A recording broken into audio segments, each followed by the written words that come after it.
So, thank you very much for joining us both today. I was hoping you could introduce yourselves and tell our listeners a little bit about yourself to start us off. Well, my name's Claire Bessant. I'm Chief Executive of a charity called International Cat Care, which the clue is in the name. We're all about cat welfare in all different places and in all different ways, and helping owners to look after their cats better, working with vets to give them information to treat cats better, but also trying to bring those two together to get owners and cats together at the vets. And then also we do a lot of work with unowned cats as well. So it's cats worldwide in all different situations, trying to improve their lives. Yeah, and my name is John O'Connor. I'm the veterinary marketing manager with Royal Canin, and for 50 years Royal Canin have had an ethos of cat and dog first, and we put the needs of the pet first in developing nutrition solutions for both healthy and ill cats to support their needs and their individual preferences. And we have a fundamental belief that pets make the world better for humans, so we have a duty to make a better world for pets. That's how we approach our work every day. Well, I was hoping you could expand and let our listeners know exactly what you'd like to talk about today. Yeah, I suppose today we have it's two campaigns in one, where we have Take Your Cat to the Vet as a campaign to drive awareness and education among pet owners and cat owners in particular of the need for regular veterinary care, and I suppose we see a slight issue in the UK, where while we have 8 million dogs or 9 million dogs and roughly the same number of cats in the UK, in a veterinary care basis, probably for every 4 dogs that walk in the door, only 1 cat is carried in. So cats aren't getting the care they deserve for a number of reasons, and we know it is stressful to bring your cat to the vet, but also cats are experts at hiding disease, so the cat owner might not necessarily know their cat is unwell. So it's an initiative to drive that awareness of the need to bring your cat to the vet more often. And then in conjunction with International Cat Care, we're promoting CatCareforLife, which Claire can talk about as an initiative to educate pet owners on the needs and what to look for all through the cat's life. Well, tell us a bit more about that initiative. Well, you think about our lives and how we go to our doctors and the preventive things that happen, or if we're ill, when we go to our doctor, and you think about when you do that. So when you have a baby, they're there a lot. They're being weighed and measured. They're having their vaccinations and all that preventive thing. Also checking sort of thing to make sure everything's okay. And at the very end of our lives, when we get very old again, it's often that we need care. And we need people who understand those different things that happen, different diseases that happen together. So in a cat's life, it's exactly the same. So there's an awful lot happens at the very beginning, and as it becomes what we call senior or super senior, so that's 11 years or 15 years and more, then they need to go and have more care and more checking. So those might be twice a year. And in between, cats are pretty good. Most of us, when we have our cats, we don't really notice. They seem pretty healthy. But actually they do need a checkup, because cats are brilliant at hiding any problems. As a species, they've got to survive on their own as a species, and those sort of instincts make cats hide pain, looking as if they have a disability, or so they don't limp, they don't whinge, they don't do any of those things a dog might do that comes from a pack environment where it has some protection from the other pack historically. So cats have to look after themselves, and part of that is not showing any weaknesses. And also, so it's a problem for us owners, because they're really good at hiding if they have any pain or if they're just not feeling very well. So we have got to turn into good detectives, and we've got to work with our vets, and part of that would be going once a year for a checkup, so that we can pick up those sort of things and catch them early. So is it more about regular visiting to make sure you don't miss anything, or just keeping more of an eye?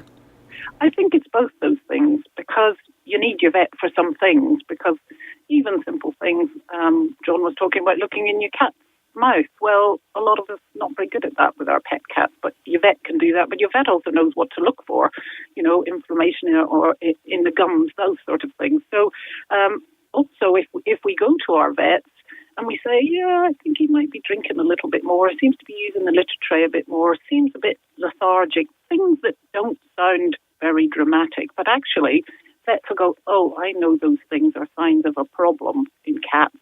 And maybe let's find out a bit more. let's ask a few more questions. Maybe let's take blood pressure. Let's weigh the cat, because weight change is a very important thing. And a little bit of weight change in a cat, if it's 300 grams for us, we go, well, it's nothing. But actually for a cat, that's quite a large percentage of its body weight. So there's all sorts of things that we need to work on together with our vets. And so this campaign looks at those things. It looks at the 6 stages of a cat's life, the things that might be likely to happen at those stages, the kind of diseases or preventive stuff that's needed, and also looks at a comparison with human years, so we can understand. So when a cat is 12, actually it's the equivalent of a 64-year-old person.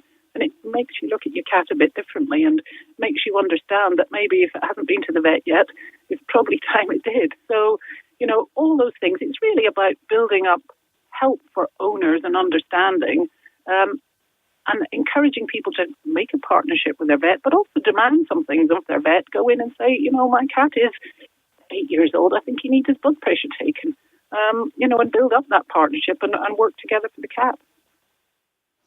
Was there anything else you'd like to cover or get over to our listeners that you haven't yet done? I think from our point of view, it's as Claire says, absolutely observation and being that detective for your cat to really understand their behaviours and understand what normal looks like, so you can see when it deviates from the normal and when there's a slight change. And then developing that relationship with your vet, that it's a partnership. This isn't all about what the vet can do, because the vet can only do so much. The information you can bring to the vet about what you've seen over the past weeks and months is really, really important to make a full assessment. So it's developing that partnership with your vet and looking for the vets that have a cat-friendly environment as well, because we know it can be difficult to bring your cat to the vet. The physical act of getting a cat into a cat carrier isn't easy. So that cat carrier should be a part of the normal cat's environment. It should be in the corner or in one of the rooms in the house. Maybe they sleep in at the odd time. So when the day comes for you to close the lid and bring the cat to the vet, they're not upset, they're not stressed. This is just a normal part of what they do every day. And within the veterinary clinic, look for simple little tips we give to vet clinics of having a shelf in the clinic for these cat carriers to give the cat an elevated position. Cats are feel much safer and secure if they're higher up. So having a place to put the cat carrier up out of the way rather than on the floor where the dog might wander along and sniff at the carrier to upset them. So loads of little hints and tips that are available, and developing that relationship with your vet and encouraging them to become more cat friendly so that you have a better experience, the cat has a better experience, and actually the vet's job will be much easier with the calm, relaxed cat coming into the consultation room. So if our listeners would like to find out more, how can they do that? If they go to the website CatCareforLife.org, then you can see those different life stages. You can see what age your human equivalent to your cat is, and you can see the different things that might happen at that time, and also what your vet might say they need to measure at different ages. When a cat's 7 or 8, it's really quite useful to take its blood pressure. Think how often we have our blood pressure taken when we go to our doctor. So I think if we think equivalent people, because often cats, aren't taken to the vet very often, but we need preventive care. We're all being encouraged to do that all the time. And it's the same for our cats, and we know how we feel when we go. As owners, we have to try and translate for the cat, and we've got to pick up those signs as well and explain them to the vet. So you have an added responsibility, really. Well, I'd like to thank you very much for taking the time out to talk to me here at our radio transmission today. Great, thank you. Thank you.